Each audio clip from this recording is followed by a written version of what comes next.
Hi, this is Alex. You might know my mom Heather from Shine.fm. This is the Shine.fm Momcast. Here's my mom. My guest today on the Shine.fm Momcast is Stacy Faulkner. Stacy and I have known each other for about 5 years, and Stacy and I today are going to be talking about your story, Stacy, and how you and your husband Brian became parents, and then talking about your daughter, and then kind of going a little further and helping some of us that are in the body of Christ help those that have special needs kids in their lives. So introduce yourself to our audience first, Stacy. Yeah, it's so fun to be a part of this today. Like Heather said, I'm Stacy from Michigan. I'm in the radio business as well. Work for a local nonprofit radio station, Power 88.3 and 90.7 Hopefm. Been doing that for almost 10 years now, and my role has looked different here and there every single year. But currently I'm the digital relations coordinator by day, and then, of course, a mom and a wife. As job number one, of course, but, so I'm excited to just talk through our story. Our family story is my favorite, and it's the best thing that I love to talk about. So why don't you share first just the story of how you and your husband wanted to be parents and kind of that journey. I think there are probably going to be many people listening that can relate to that part of your story, and then kind of lead us into your decision to adopt Addie and how that came about. So just share your story with becoming a mom. Yeah, absolutely. So for anybody who's, dreamt of the perfect scenario, you get married, you buy a house, you have kids. That's not the case for everybody, and it wasn't the case for us. When we began the process of having kids, we early on found out that we had infertility problems, but we kept trying. We did a few things, but over a course of probably a span of 6 years or more, we finally decided enough's enough. And it was kind of cool the way God did that. I didn't feel like I wanted to go into in vitro and go into debt for all of that and all the other crazy things that women go through, and yet it's very courageous for them, and that's their lane. I give them a lot of credit for going through that, but I didn't feel like for me that was what I needed to do. And so shortly after that, I remember just giving it all to God. I truly, one Sunday, just gave it all to God. And I said, okay, God, whatever you have for our family, I am yours, and your will be done. And then shortly after that, God started kind of working in my husband's heart separately, and then, which I didn't know. And then one Sunday afternoon, we just started talking, and I just brought up the idea of adoption. And I said, have you thought about adoption? And my husband's response was surprising, because he said, yeah, all the time. And in fact, I thought about it more recently. And so the fact that God was kind of working on both of our hearts at the same time, that when we finally decided to talk about this, it was like a no-brainer. We were like, okay, this is what God wants us to do. So from there, we began researching what do we want to do? Do we want to do domestic, or do we want to do an international adoption? We saw the cost of the international adoption, and again, didn't feel like our story needed to end up in debt. So we really felt like God wanted us to love on a child here domestically here in the United States. So we went through all the classes and did all the stuff that we were supposed to do. And of course, we kept praying that whole time. It's interesting, you should know that when we filled out the paperwork for what we might like to see in a child that we bring home, and even just being very transparent, as the adoption worker said, you know what you can handle. Because in this scenario, when you're bringing a child or a baby into your home, this is a point where you can choose what you can handle. When you give birth to a child, you can't always control that, but with the adoption process, you can control that a little bit. And so we prayed through that again, and then we kind of decided we figured out what we could handle, and one of those things was we couldn't handle a medically fragile child or a child with disabilities. Then after probably, I think it was like 3 months after our license came in the mail. We finished all the process. About 3 months after that, which is pretty quick, we got a phone call. And it was for a baby girl. She was 10 months old. We didn't know much about her. I actually missed the phone call because I had my nails done, which I never do. And sorry, that's funny. I know, right? I was taking care of myself finally. And I missed all 6 of the phone calls, but my husband intercepted the phone call at work, and he couldn't get a hold of me. And there was this baby girl waiting for us, and he said in that moment, I just prayed, God, is this our child? And he felt at peace about it. So he returned the call, and he said yes. And for some, it might, sound weird that he didn't, ask me what I thought. But in that moment, he knew this was our little girl, and I trusted him with that decision as well when we finally were able to talk. So we didn't know much about her. All we knew at that time is that she was having some seizures, which really there's so many people, children, adults living with seizures, and that's one of those things that can be controlled. So given that that was the only thing we knew about her, as well as very other limited information, we went through with it. And we met each other at home an hour later, and we stood in this bedroom with a crib and then a twin bed because we didn't know what age child we were going to get. And I remember my freak out moment. I looked around and I said, what are we going to feed it? My husband had to remind me, this is a child, it is not an it. But we laugh about those moments because there was so much anticipation leading up to this. As much as you can prepare, you can't prepare with adoption. And we started with, we did foster care to adopt. And so basically we told our adoption worker, do not call us unless it looks like this case is going to adoption, which it was. So there was a lot that happened in between then, but we didn't get to meet our daughter until the next day because she was, in fact, very ill when she was picked up. She was taken to the ER. She was malnourished. She was having seizures every 20 to 30 seconds, with seizures being up to 30 to 40 an hour. Wow. And so we quickly began to see this unraveling, and it was very scary. God, what did we say yes to? Even in the midst of that, still knowing that this was our baby girl. And so he right then was beginning this process of trusting him. We can look back, and we're so thankful for that. But we remember getting to the hospital that next day and riding up the elevator.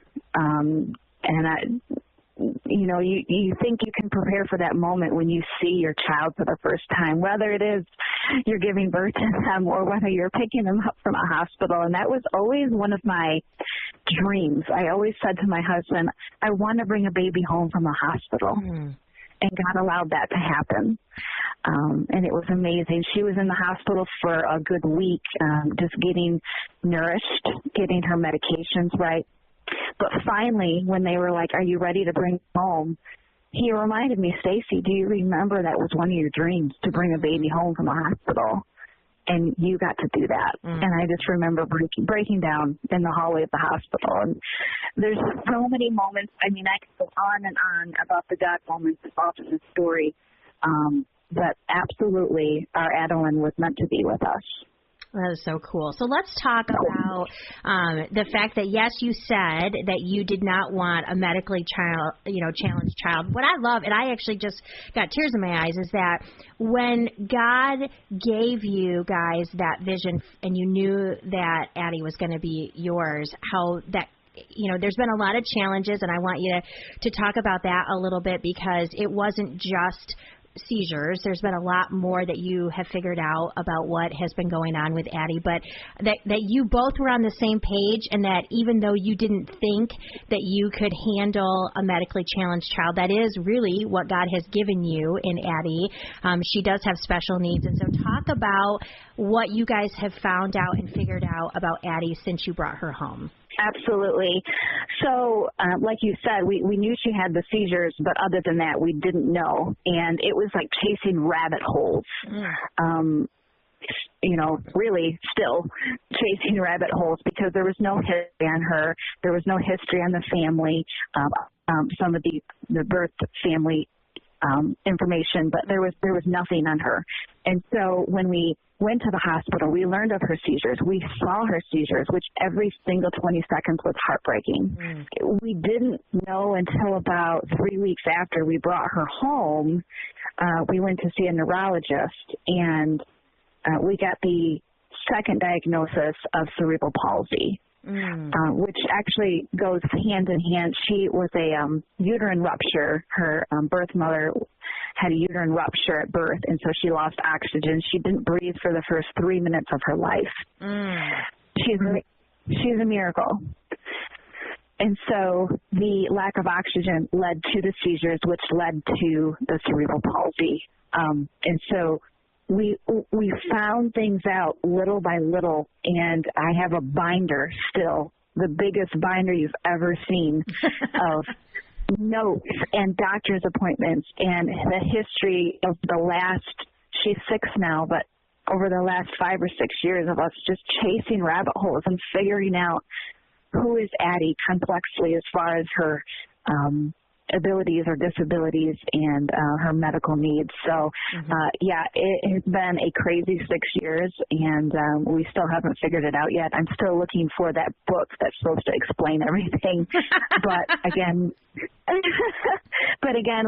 it's every opportunity to continue trusting God. And honestly, you take away all of those diagnoses, and we fell in love with her instantly when we saw her, and it didn't matter at that point. Yeah.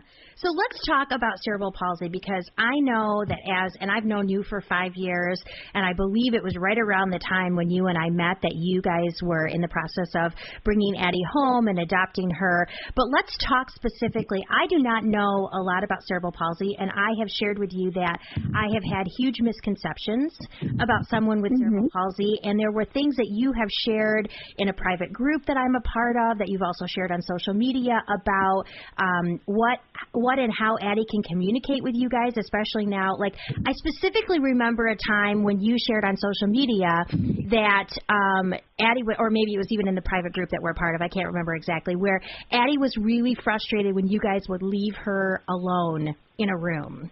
And you would say, we're having struggles with this.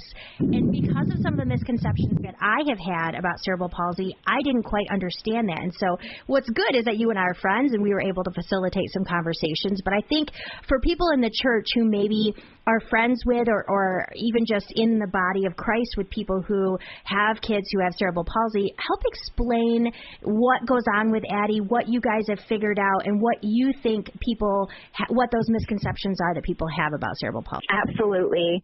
I'll first say I didn't know what cerebral palsy was before we were faced with it with our daughter. And to go a step further, I think I was very naive to other disabilities around me. Before I became a special needs mom, I didn't see the same way. I didn't understand the same way. And of course you wouldn't, because you didn't walk in the shoes. And so I see life so much differently now, and a lot of that is better. Yeah. I see things better. But with cerebral palsy, Addie's specific diagnosis is quadriplegic, which is all 4 limbs, spastic, which is like the spasticity of your muscles, the tightness of your muscles, and then cerebral palsy. So basically it's a condition that impairs your muscle coordination, and it mainly is caused by that damage at birth. And specifically for her, when she lost oxygen, there's that part of the brain that doesn't know how to talk to her muscles to tell it what to do. And so a lot of times her muscles are very dystonic, kind of erratic. She kicks and jerks a lot and things like that, and it is a little bit more expressed differently when she's happy because the kicking gets, a little bit more intense. But, in a nutshell, that's cerebral palsy, but it looks different for every single person and or child. And I guess one of the things that I know you and I have talked about this a little bit, but I think that this was a misconception that many people probably have about cerebral palsy, but I didn't realize that there were ways that Addie can communicate with you and ways that you can communicate with Addie. So will you talk a little bit about that? Because I know, too, that, there have been times when kids have wanted to approach Addie, but we're afraid or we're unsure of how she might respond because of some of the movements that she can't control. But it's, I feel like we need to break down some of those misconceptions about when, if I were to see Addie, I should make eye contact with her. I should talk to her. I should treat her like a normal child, because in her brain, in a lot of ways, that is who she is. And so will you break down some of those misconceptions and how we can better communicate and how you guys have learned to communicate with Addie? That is so good, and that's something that's deep on my heart, mainly from our experiences. You may remember the story I told you, and I'll tell it again. We were in a grocery store several months back, and there was a little boy. We were standing waiting at the checkout line, and there was a young boy in the cart who was very curious about Addie, and kids are very curious, and I love that about kids. Mm-hmm. And Addie was having a great day, and so she was kicking and doing all her squealing and noises that come out of her that don't make sense to a lot of people, but I know what they mean. Right. But generally, she was happy, and he kept looking at her, and I was close enough to hear what he had said to his father, and he said, "Daddy, why is that girl acting that way?" Mm. And it was a very honest question, especially coming from a young child. Right. And all the father said was, "Just never mind, don't look at her." Mm. And I remember in that moment feeling crushed. And I remember at that moment feeling like, that father let his son down in a way where what an opportunity he missed to share and to share, our differences. There's so many other things that he could have said that he didn't. And there's grace for him. I've forgiven him. I don't even know his name. But in that moment, I was crushed. Mm. And I kept thinking to myself, there were so many other things he could have said. And that's just one moment. There's been other moments like that. And then there's been good moments, too, where young kids would come up to Addie and want to give her a high five, not even thinking twice that she's in a wheelchair. Right. Again, sometimes the parents come up and, I'm so sorry. But then I get a chance to say, no, thank you for doing that. They can ask her questions. They can give her a hug, whatever. And I have a chance to very briefly tell that parent how much that meant to me and to my child. Addie is very much a 6-year-old kid who wants to do everything that all the kids are doing, and she sees that. And how her face and her world lights up when she gets to interact with other children and other people is amazing. And I just hope that I get more opportunities to share with people and to show people that these are people too, and they want to be understood. And I just pray for opportunities like that. And again, I have to give grace when those opportunities aren't given as well. Right. How have you guys overcome, even in your own family, with your, grandparents and aunts and uncles, how they interact with Addie and how you can communicate? Because I know that you guys have worked really, really hard on sign language. And I know there's some other things that you have done. Explain to us what are some of the ways that because just to be clear, Addie can't necessarily use her words all the time. I think you guys are working on some of that, but she can't say to you, "I'm done," or "I want more," or "I'm tired," or she can't say those things necessarily. So how do you communicate with her, and then how have you helped those that are closest to you help communicate and interact with Addie? Yeah, absolutely. I mean, that's definitely been something that has just developed day after day. I mean, we've had her since she was 10 months old, and she was very much an infant when we got her. I'll even go as far to say she didn't even know how to smile for the first three weeks probably that we had her. She didn't understand that emotion because that wasn't part of her first 10 months of life, I'll say the least. She began to smile, and she began to understand herself, and she began to understand emotion. So I think a lot of the communication started through those nonverbal communication that happens with facial expressions. Mm-hmm. And so that started early on. But then we began to see she just blossomed. I mean, after she needed to have good nutrition and people around her that loved on her. I mean, it sounds cheesy, but love is healing. And in many ways, Addie has been healed. She started to pick up on eye gaze. And so very early on, her first couple years of life, she would look at things and stare at things and then stare at you back and then look back at the thing to say, I want that. Right. And so early on, eye gaze was a big thing. It was like, I'm pretty sure that's what she wants over there. Right. But then we began to implement sign language, like you said. But it wasn't typical sign language that you would learn in a classroom. Right. Because her mobility is very limited. The spasticity in her arms, she couldn't make certain gestures. And so we were in a speech class one time for her, and the teacher said, well, why don't we just make up our own sign language? And I thought, that sounds good to me. What do you suggest? And so she understands yes and no, but she couldn't say or express yes or no. And so we began to say, ask her yes and no questions. Everything throughout the day. Do you want this? Yes or no? Do you want to do this? Yes or no? And to this day, a lot of things are yes and no questions because she gets it and she can communicate. She would learn to put her hand on the top of her head for yes. And then, of course, she could shake her head back and forth for no. And, of course, we get a lot of no's throughout the day just because she's a 6-year-old child. Right, yeah. But that was a huge thing. Another thing she learned early on was an abbreviated sign for more. And she used that sign all day long, more, more, more. And so then we had to figure out, what do we want more of? Right. So then we would go back to the yes or no questions. Do you want more of this? Do you want more of? And so all of those little, and in the moments they seem so small, they were so big. And I tell you what, for somebody who doesn't truly know Addie, she understands way more than you think she does. And a lot of people have noticed that on their own without me having to say that. She can pick up feeling.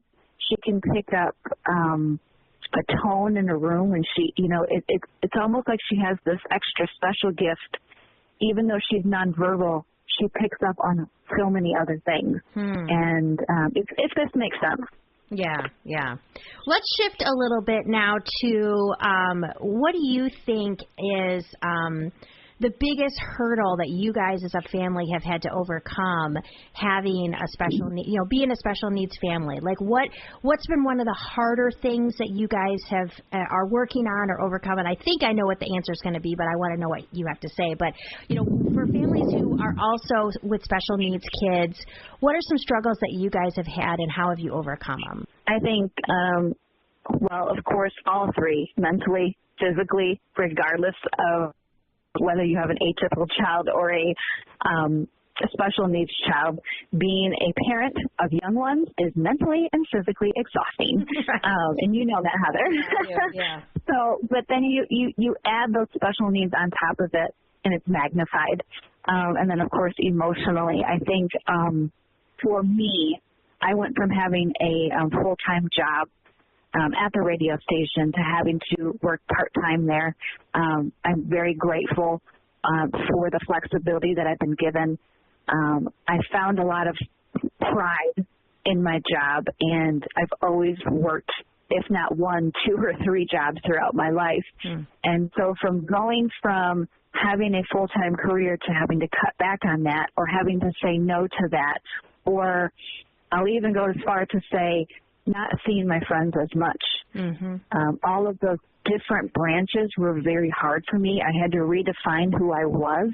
And again, being a mom, a new mom, and then a new mom with a special needs child, it began to feel lonely. You soon learn who your close friends are, who you can, you become a part of like this private life, a life that maybe you don't understand unless you are a special needs mom. And that's not to say that we're any special, or it's just different. And I had a hard time identifying with my other friends who were moms, because I would get a phone call, let's go have a park date. Well, a park date doesn't look the same to me as it does to you. Right. You can sit on a bench and you can talk about life while your kids go play, and I have to attend to my child. And again, I had to learn grace in that situation. But in those first couple years, there was a lot of adjustments made to my career, to my identity, and even to our marriage as well. And then there's the grieving part, which I learned a lot about grieving when we brought Addie home, because I thought grieving was only for people who had lost somebody. I had to learn that grieving is good, and it comes out of nowhere. And for anyone who has lost somebody, you know that grieving, it takes its own time. And then as a special needs mom, you grieve for a lifetime, because others may raise their kids till they're 18 and they go off to high school. And I have this realization to live with, and to realize that I have this child forever. And while it's a blessing, an absolute blessing, I know that there's going to continue to every day be challenges along with the blessings. And so that was my biggest hurdle. And I'm not saying I have arrived. There's still times where it hits me. It hits me, but my husband is amazing at giving me perspective. I remember we were at a wedding, and that song, the song that comes on when the bride and the father come on the dance floor. And I can't think of the name of it right now, but and every time that happens, we think, will we be able to do that? Those things that you look forward to in life. And so there was another point. But then he had said to me one day, Stacy, we get her forever. A lot of times there's that grieving loss when your children go to college or they get married, and you feel like that empty nest. And he reminds me, like, Stacy, we get to hold her forever. We get to protect her forever. And I'm amazed at how God gave me a man who reminds me of that. But I hope that answers your question. It's very, I could go on and on about some of the challenges, but all in all, though there's challenges every single day, there's miracles that happen every single day. So that's really cool. And it's always good for me to hear, too, about how God uses the men in our lives to speak that truth in a gentle way, and how their perspective can be very different than ours, which is really, really good. You know what I mean? There's sometimes we're like, why are we so different? And then you're like, oh, now I know why we're so different. And that's a good thing. It's not, it's not always a negative thing. But one last thing I wanted you to touch on was, how have you seen people in the church specifically? So they may have been friends before with you guys, or they may not have, but what are some things that you have seen people in the church do well to love on your family, to serve your family? And then what are some things that, I know this might be hard and you might not want to call people out, but just what are some things that you've had happen that, like, and I probably would be one of those people, in a very positive way, wanting to try to help, but saying not maybe the right things. But first, let's focus on the good things that the church has done and served and loved your family well. Oh, goodness. Where to start? I'm very thankful for our church family. I would say every Sunday or Wednesday when we're there, somebody comes up to us and just, even if they just say, your daughter's beautiful, how much that means to me, or you're doing a good job, or can I give you a hug? Oh my goodness, I fall apart. And it may not be in it because I'm trying to be tough mom, but I always end up falling apart at some point. They have embraced Addie in a way that is beautiful. They have, specifically when it comes to the children's program, they bring her back, and there's usually one volunteer, whether it's a teenager or whether it's a adult, who is her buddy in a sense, and they allow her to do everything that the other kids do, and they have a buddy by their side. And they've seen it, and I'll say beyond my daughter, they have found ways to where there's other special needs children there. I think specifically of a family of a son who has autism, and so he has his own buddy, and it's an adult buddy, and it's hard to understand, you know, for the other kids, but when that person has a buddy they can look forward to seeing every single Sunday, makes a huge difference. So I'm sure I'm missing something, but those are the things that stick out to me. I know as Addie's bigger and maybe she grows out of the children's program, there may be different ways where, you know, we'll have to adjust, and what does church look like for us then? Of course, we'll still be going, and they may need to add a couple ramps. Right. I would say, as far as addressing the question of, you know, what can people do, I guess just remember that we're busy and that when we say no to things, it's not because we don't want to, because our heart is still there. You know, I had said that I had a full-time job. Well, my husband also had a full-time job at the church at the time too, and he had to back off to attend to his family and to our daughter. And it's amazing that when you say no to something, sometimes we fear what people will say, and really it's freeing, not only for you, but sometimes people just want a yes or a no, but for us, we had to say it's a no, but it's not because we don't want to, right. and just understanding that sometimes church can be overwhelming too. If you have had a very overwhelming week, and I've noticed that weekends are not a weekend for us. In fact, weekends are even harder than the weekdays because we're caring for her and feeding for her and being her hands and feet every second versus when she's at school. Right. So by the time Sunday gets here, I'm a zombie. And so while some people come to church and they are refreshed, sometimes I'm completely exhausted. And so just maybe to recognize that, and I'm probably missing something, but of course we will accept meals as well. That's right. Well, and I think you just add that in there, yeah. Now let me ask you this: when it came to the stuff with the children's ministry, is that something that someone from the church came to you and offered, or is that something that you had to advocate for yourself?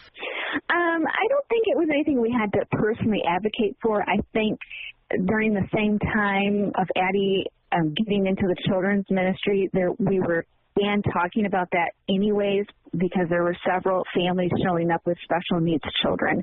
And so we thought we need to talk about this now so that when these children come, there's a process. And so I think it was just really good timing when this came up, and I'm always on the lookout for new families. And if I often see things in children that maybe others don't see now, and so I like to, meet the parents and say, if your child needs extra help, we could talk to somebody about getting them a buddy or something like that. But yeah. That's really cool. Now, one final thing. What would you say to a special needs mom? Like, what do you need to hear from someone when you're having a rough day? Or what encourages you as a mom that you would want someone else who's listening today to hear if they're struggling? Yeah, that you're not alone and that it's not a bad life. It's just a bad day. Right. I have probably 2 really close special needs moms in my life, and we never get to see each other because we're moms. Right. But thank God for social media. If I'm having a bad day, I will go hide in my room and I will message them before anybody, and I will say, and I'll pour my heart out, and I'll maybe vent a little bit, and they don't judge me. Mm-hmm. They know exactly what I'm talking about. I don't have to explain myself. I don't have to apologize. Right. And at the end, I feel better, and sometimes we cry together. The point is they get it, and you need your tribe, in a sense. And then I go back again, whether you're a special needs mom or a dad, or you need your tribe. Mm-hmm. And I'm thankful for those relationships that I've built, because in those moments remind me to hold on. And tomorrow always is better than whatever you're facing in the moment. So good. Yeah, I was just going to say that's kind of how it is for, and I don't have a special needs child, but that's how it is for me. Like, there are just days where you're just like, I stink at this. I am not doing a very good job at this. Why, God, did you put me in charge of these people? And then you talk to a friend and they're like, oh yeah, that just happened the other day to me too. And you're like, oh, okay. Exactly. So I'm not alone in this. So I think that is really good. But I think too that you have, like exactly what you said, you have a couple women in your life who understand your specific situation. And so, there are things that you are going to struggle with Addie that I'm not going to struggle with my kids, and vice versa. And so to have someone who understands your situation and you don't have to explain it is something that's really helpful. And then you kind of vent it and you're like, okay, I can go back to it because someone out there gets me and understands me, and I'm not alone, like you said. So I think, that was really good, just not only for special needs moms, but like you said, for moms or dads or anybody who's, parenting or taking care of anybody at all. So, Stacy, this has been so great. Thank you so much for sharing your story. I know that there's going to be a lot of women who are going to be encouraged by sharing all of this, and I just appreciate you taking the time to share it with us today. Of course, anytime.